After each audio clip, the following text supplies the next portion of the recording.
tal? ¿Cómo están? Pues yo muy contenta de recibirlos aquí en una apasionada charla y pues hoy tengo a un súper artista, una gran figura de la música, un gran compositor, un gran intérprete, una persona que sabe todo de la música y que nos ha deleitado por muchísimos años y para mí es un honor recibir al señor Diego Verdaguer. Muchas gracias, Diego. Muchas gracias, maestro. Oye, muchas gracias por eso que sabe todo de la música. Sí. Pues te voy a decir algo. Solo sé que no sé nada. Solo sabes que no sabes nada. Pues qué sabio dices eso porque sí sabes y mucho. Produces, compones, interpretas, sabes todo. Soy un trabajador de la música. Soy un trabajador de que siempre tengo la bendición de tener ilusión. Qué maravilla. Y esa ilusión es el motor que me lleva a hacer cosas que se me ocurren. Tengo sueños y tengo ganas y me pongo a hacer las cosas. Y resulta que después tengo que salir a promoverlas, impulsarlas. Y resulta que después me encuentro con gente como tú que me quiere entrevistar y a mí me gusta que me entrevisten porque charlo, porque conozco nueva gente y porque creo que siempre puedo decir algo que quizá le sirva a alguien más. Y también me sirve a mí, porque uno cuando habla es un espejo también, y a veces dice cosas que está creando o que está descubriendo en el momento en que las está diciendo. Fíjate qué interesante, porque además tú eres un creativo que empezó a crear hace muchos años en Argentina, empezaste a crear. Nací en Buenos Aires. ¿Cuándo tú te diste cuenta que eras un hacedor de música, que eras una gente que el oficio de la música lo tenía bien clavado en el alma? 4 o 5 años yo me di cuenta que iba a ser cantante. Dije, yo quiero ser cantante, Y fui cantante y cantaba todo lo que me gustaba, de todo tipo de música. ¿Cómo qué? De ¿Qué todo, te gustaba? de toda la música que estaba de moda en esa época. Ajá, inglés, español, todo, rock. Inglés balada, no, porque no lo entendía el inglés. Entonces imitaba las palabras a veces de alguna canción de los Beatles. Claro. ¿Verdad? De las primeras. Cuando cantaba canciones en español, lo que era la música en esa época, de todo tipo. Desde la música ranchera, el tango, el rock, la música pop, todo lo que existía, la cumbia, la música folclórica de diferentes regiones. Como universal tu gusto. Me gustaban las canciones. Ok. Yo creo que la música es la capacidad de poder. Claro, la música es el arte de combinar los sonidos, según la definición musical. Tengo un amigo que decía que él decía, la música es el arte de combinar los horarios. Eso es para nosotros. Los horarios. Los horarios, sí, para los músicos. Pero bueno, volviendo a lo que decía, el compositor tiene la gran capacidad, y algunos más que otros, de poder conjugar en 3 minutos o en 4 algo, una armonía, una melodía y a veces una letra fantástica, claro, que va como anillo al dedo a la historia de muchas personas en la vida, o que te entra por el oído y te hace sentir feliz o melancólico o X sensación. Eso es un don. Sí, por supuesto. Hay grandes compositores que hacen canciones muy simples y hay buenos compositores y hay otros que son simplemente compositores que tienen mucha ilusión y de repente sacan una canción bonita, ¿verdad? Digo, ilusión de crear. Claro. Hay de todo. Entonces, también hay compositores muy sofisticados que yo les digo que son de otro planeta. Porque hacen una música demasiado sofisticada, claro, que particularmente la disfrutan ellos y algunos muy pocos. Lo demás es verdaderamente aburrido para mi forma de observar la realidad desde mí hacia afuera, ¿no?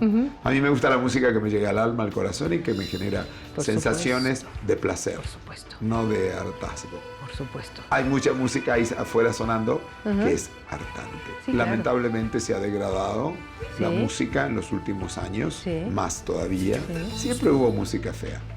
Sí, No bueno, quiero sí, decir con esto que yo hago música linda, pero al menos a mí me gusta, por eso la hago, ¿verdad? Y le ha gustado al público, que eso sea ya también ha sido simple probado. o bailable o romántica, o sea, con una letra comprometida o una letra simplemente te quiero, me quieres, adiós, chao. A veces, Las como hago y me dicen, ¿no? gustan. Lo sencillo o menos es más. No, lo sencillo... En muchas circunstancias es así. Claro, el chiste es que te llegue al alma, como tú dices. Si tú dices, ¿cómo estás? Hace tiempo no te había visto. Tenía ganas de mirar tus ojos. Es muy simple. Claro. ¿Verdad? Pero si lo dices con una melodía bonita, cadencioso, con los tiempos que tienes que darle a cada palabra y un bonito piano detrás, dices, ¡ay, qué hermosa! ¿Verdad? Hay que saber decirlo. Claro. Lo que yo particularmente busqué cuando empecé a cantar, ni bien me di cuenta de lo que este negocio significaba. Sí, yo creo que eso es lo que te iba a preguntar, porque tú siendo un niño descubriste que querías ser cantante, Sí. y me estás hablando de 4 o 5 años cuando no tienes gran conciencia todavía, simplemente sientes y te gusta. Eso fue. Pero después, claro, fuiste creciendo, fuiste siendo joven, y entonces llegó un momento en que tú ya dijiste, sí, soy cantante, pero además me nace del alma crear. Y mi pregunta es, ¿cuándo tú realmente hiciste ese clic de yo puedo crear y puedo crear algo que le guste a los demás? Me tiene que gustar a mí, definitivo, ¿no? A ti. Sí, me tiene que gustar a mí, me Claro. tiene que emocionar, me tiene que motivar a mí, porque así es la vida, ¿no? Así es. Era muy joven. Yo me di cuenta de este negocio, observaba la personalidad que tenían determinados artistas y me llamaba la atención la personalidad de esos artistas. ¿Tienes referentes de los que podamos hablar? Sí, claro. Cuando yo era chico, bueno, en la Argentina veneran a Carlos Gardel. Claro. Y si bien fue una época en la que yo no había nacido, porque Gardel fue famoso de mediados de los 20 se empezó a ser famoso, en los fabulosos 20 hasta 1935 que murió. Y cuando murió estaba en la cúspide de su carrera, ¿no? Tenía 40 años, Súper joven. 40, 41 años cuando muere. Sí miré sus películas, de hecho hace poco me regalaron una colección de sus películas que todavía no las he vuelto a ver, las vi en alguna época. Me parece un hombre que tenía muy claro dos facetas de este negocio. Uno, ser auténtico, y otra es descubrirse para valorar quién es uno y perfeccionar esa faceta que descubriste en la que eres alguien que interpreta, dice o compone algo que le gusta a los demás. En el puré de papa instantáneo, lo único que se elimina es el agua, por lo que preparar un puré a partir de estas hojuelas, además de delicioso y con la consistencia perfecta, obtenemos un puré rico en almidones resistentes, vitamina B6, potasio, hierro, calcio y antioxidantes potentes que podrá ser consumido así solito o como parte de platillos salados o dulces con posibilidades infinitas. Piensa en darle sabor con tus especies favoritas y rellena jitomates cherry o el interior de un chayote con ese puré delicioso. Estoy segura de que tanto las hojuelas de papa deshidratada como las papas congeladas te brindarán esa versatilidad y practicidad que necesitas en esta vida moderna con tiempos limitados. Así es que no dudes en incluirlos en tus menús como una alternativa del grupo de cereales del plato del bien comer.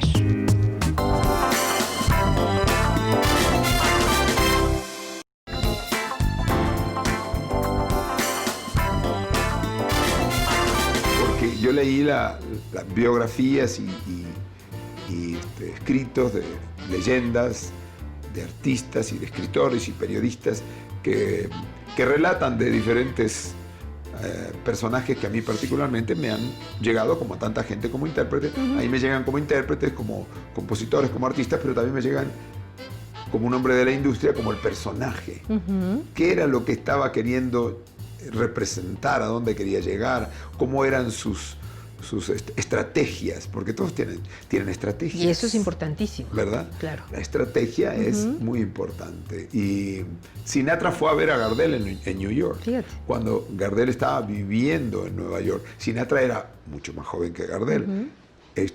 Gardel estaba ya en su gloria, tendría cerca de 40 años, 36, 38, 40 años, y Sinatra era un joven de 17, 18, una cosa así, ¿no? Y lo fue a ver al teatro, cantó Gardel en un teatro de New York. Estaba filmando, estaba viviendo en New York, porque lo había contratado la Paramount, que es una empresa películas, ¿no? En aquella época. Pues es que yo creo que Sinatra, ahorita que lo mencionas, Sinatra fue un tipo que buscó todas estas cosas que tú me estás diciendo, Claro. Acercarse siempre a los Por grandes supuesto. artistas, no solamente anglosajones, sino latinoamericanos. Él se acercó a, por ejemplo, a Antonio Carlos Jobim, hicieron un disco de antología que está cumpliendo, el año pasado me parece que cumplió 50 años de haberse grabado, se acercó a Gardel, grabó de Manzanero, o sea, es ese tipo de gente que... It's impossible. Exacto. La canción que mucha gente a lo mejor no sabe que es de Armando Manzanero, porque, Sí. pero fue una canción que recorrió todo el mundo, Sí, ¿no? sí, claro. Preciosa. Matt Monro la hizo éxito y después la grabaron muchísimas personas. Yo era un niño todavía, un adolescente quizá. Y hablando de gente a la que se acercó, por ejemplo, Luis Miguel es un artista fantástico, Sí, lo es. un estratega inteligentísimo, y recién comentábamos algo de él. A mí me da mucho gusto cuando un artista logra lo que logró Luis Miguel. Sí, por supuesto. Me da mucho gusto como artista, porque es un hombre que se sabe apreciar, y cuando está en desbalance, que a veces es evidente que lo está, sabe observar y buscar por dónde sin mezclarse. Eso, Porque sí. él ha respetado, él ha sabido muy bien que tiene que estar distante, siempre muy distante, para poder seguir teniendo el poder que tiene. Así es, él es un gran estratega. Es un gran estratega, además de un gran cantante. Sí, bueno, eso ¿verdad? no hay duda. Y ha sabido, por ejemplo, Luis Miguel, obviamente a Sinatra se lo debe haber devorado, de arriba, de abajo, del costado, de todas las... A Presley igualmente. A Julio Iglesias ni hablar. Ni hablar. Yo creo que son tres referentes para Luis Miguel, que sumados a su personalidad y a su papá, porque el papá de Luis Miguel claro, fue un gran maestro para él. Claro, Luis Rey. Y era un hombre que también cantaba así medio parecido a Presley, ¿verdad? Y un poco parecido a Sandro de América, que en esa época había un Presley en todos los países del mundo. Muy pocos destacaron y lograron permanecer, como fue el caso de Sandro de América, Sandro, que es un referente claro. social en la Argentina. ¿Para ti lo fue? Para mí también, absolutamente. Adoré a Sandro. Sí. Lo adoré. Bueno, aquí llamamos a Sandro yo entre ellas. Creo que fue un artista Sí. fantástico, fenomenal. Sí. Que Gran también voz, gran- fue un gran estratega que supo Por supuesto. observar todas esas realidades, y también se metió en su caparazón, se aisló, Sí. era parte de su juego, que a veces termina siendo una trampa. Ojo, Puede ser, sí. termina siendo una Sí. trampa. Con cuidado, es que es complicado.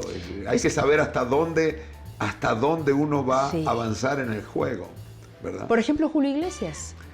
Julio Iglesias ha sido un gran estratega también. Sí, un estratega fenomenal. Yo creo que el más grande. Sí, increíble. Creo que el más grande, porque lo que hizo Julio Iglesias no lo hizo ningún otro intérprete en español. Y mundial, yo creo que son contados con los dedos de una mano y sobran.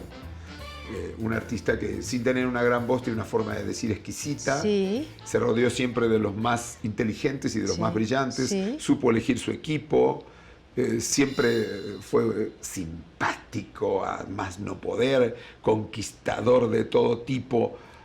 Para mí, un maestro. Sí, un maestro, Julio, Un maestro. claro. Yo le tengo mucha admiración y mucho respeto.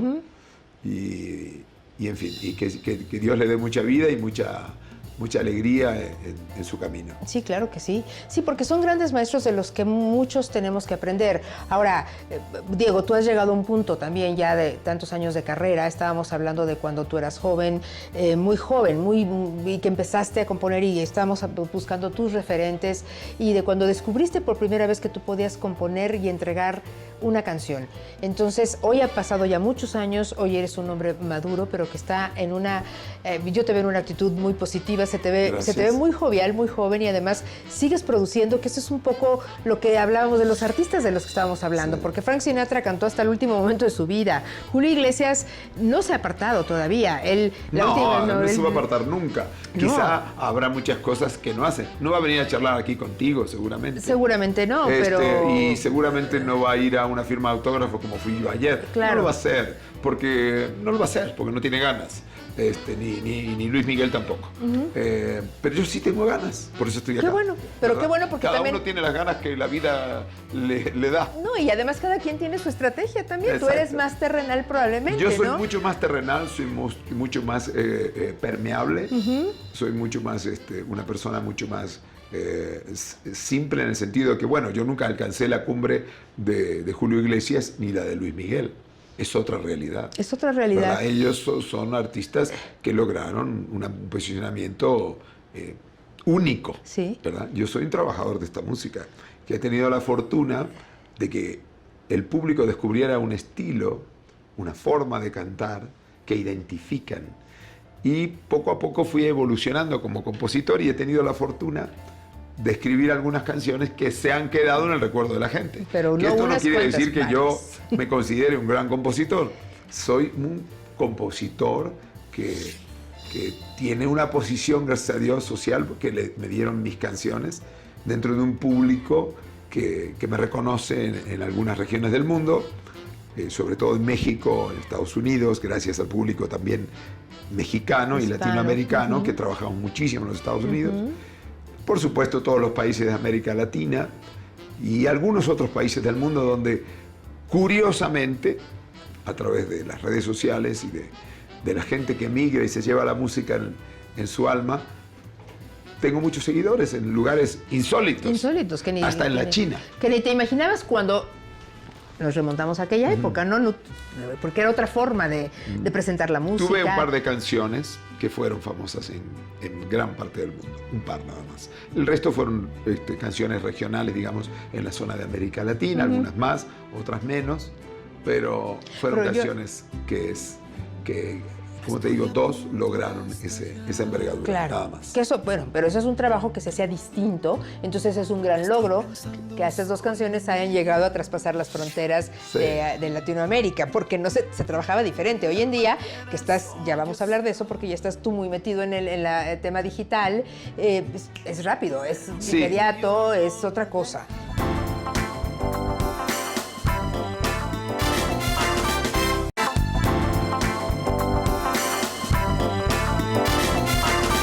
Tiempo que dos temas de un artista latinoamericano que en México estaba funcionando muy bien y que en Argentina y que en todos los países de habla hispana, en Estados Unidos, toda esa franja hispana, ha crecido mucho en Estados Unidos. Sí, muchísimo.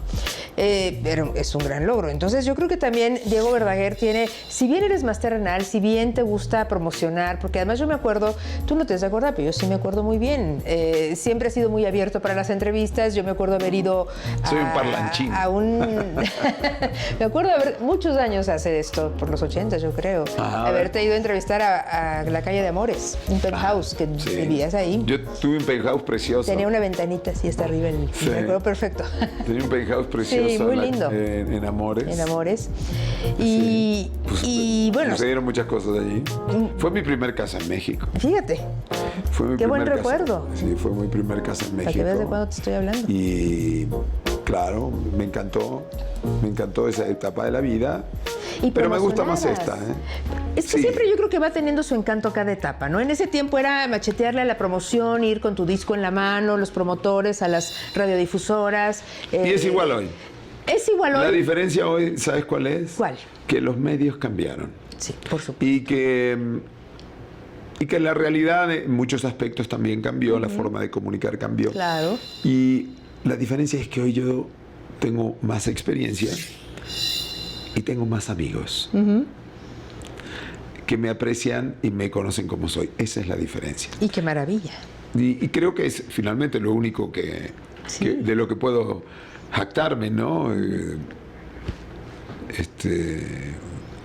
Pues eso es, yo creo que es un orgullo para cualquiera, que la gente te aprecie. Claro, claro, porque en realidad eres una persona que nunca ha dado de qué hablar mal, al contrario, siempre ha dado de qué hablar bien. Entonces, tus compañeros te aprecian, te admiran, el público lo hace también. Eso te lo digo yo porque yo lo escucho. Yo Digo, desde hace muchos años yo sé quién es Diego Verdaguer, lo he tratado, lo he entrevistado, igual a tu mujer, ahora a tu hija Ana Victoria, que es una familia de artistas fantástica. Gracias. Que a mí me llama mucho la atención y yo quisiera, vamos a hablar ahorita de tu material nuevo, no creas ¿Cómo que no? Lo que pasa es que yo creo que nos quedan pocos minutos, entonces yo quisiera terminar como esta etapa de la que estábamos hablando y te quiero pedir que te quedes a un segundo programa para hablar de lo nuevo que nos traes. Bueno, ¿cómo? ¿Sí? Bueno, entonces regresemos un poco a la edad aquella. La edad de piedra. La edad de piedra, para que me digas, ¿cuál fue la primera composición que tú hiciste? ¿Desechaste algunas? ¿La primera sí, te cantidad. funcionó? Cantidad de composiciones. ¿Cuál es Yo la cuando- más significativa de Mira, aquella cuando yo época? empecé a componer, era muy chico, tenía 17 años y hice canciones, algunas todavía las recuerdo, pero eran malas, lindas, bueno, pero malas canciones. Ok, ¿malas en qué sentido? Malas en el ¿Sosas, sentido, no, melodía? pues digo, a veces un adolescente escribe canciones buenas. Pero las que yo escribí solo, de todas las que escribí, creo que una sola valía la pena, porque no tenía todavía la beta. Ok. A algunos se les da más jóvenes, otros se les dan ya más maduros. En fin, tengo una nieta que es una compositora impresionante. ¿De verdad? Empezó a componer a los 16 años. Qué maravilla. Acá va a cumplir 18 y es un fenómeno las canciones que está escribiendo. Pues es la herencia, ¿no? La sangre No sé si la es trae la la herencia, vena. pero Es que- yo creo que trae, no sé, trae un chip muy curioso porque hace unas canciones muy interesantes. Pues la herencia creativa la trae, artística la trae, tiene de dónde. Entonces, seguramente, claro, ya ella escribe más en su época, más Sí, actual, más otras sí. cosas de las que tú Con, hacías. sí, en con aquel- otra visión, Con otra visión, con otra exactamente. integridad, ¿no? Es Exactamente. otro- Exactamente. Y otro tipo de canciones que en aquella época, bueno, yo no sé, para ti, ¿cuál fue realmente la que te dio más satisfacción? La primera que más satisfacción te dio. Mira, creo que se titula Ven, ven que se va la vida. Es una canción muy simple y fue un hit muy grande en la Argentina. La grabé por allá por 1973, por ahí 74. Fue un hit muy, muy grande. Ese, digamos que ya venía de 2 o 3 seguidos y esa le dio otro empuje a mi carrera. Y después, afortunadamente, vinieron 3, 4 más y juntos y bueno, y ahí sí.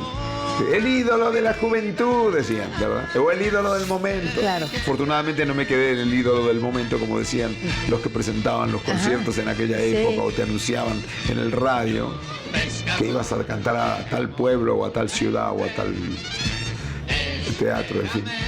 Afortunadamente nunca me la creí en ese sentido, sí, nunca me la creí. ¿De verdad? No, nunca me la creí. Ni siendo tan joven. Porque- No, nunca me la creí. No, ¿Y te eso, juro por Dios que eso nunca tú me la crees creí. que ayudó a que Diego siempre tuviera los pies puestos en la tierra? Puede y a ser, que- puede sí? ser. Es la personalidad, el destino, la genética, la visión, la educación. Que eso es Todo muy va importante, mezclado y sí, es un claro. cóctel que Claro. finalmente soy yo. Y pues así es, ¿verdad? Hay otros que lo manejan distinto. Sí, cada quien, Con, claro. con soberbia, con petulancia, y igual de repente tienen éxito y les va bien. Y hay gente que los quiere. No sé. Cada uno. Cada quien tiene uno, personalidades ¿verdad? diferentes y claro. Nada más que sí llegó un momento en el que Diego ya traspasó las fronteras de Argentina. Eso fue fantástico para mí. De los artistas y cantantes de mi generación, me atrevo a decir, de la Argentina, me atrevo a decir que de los que traspasó, logró traspasar, me atrevo a decir que soy uno de los pocos sobrevivientes. Pues eres sobreviviente y yo te pido que te quedes para continuar platicando de esta sobrevivencia y de tu gran arte aquí en Una Apasionada Charla. Con gusto. ¿Te quedas? Muchas gracias. Nos vemos aquí dentro de 8 días con Diego Verdaguer.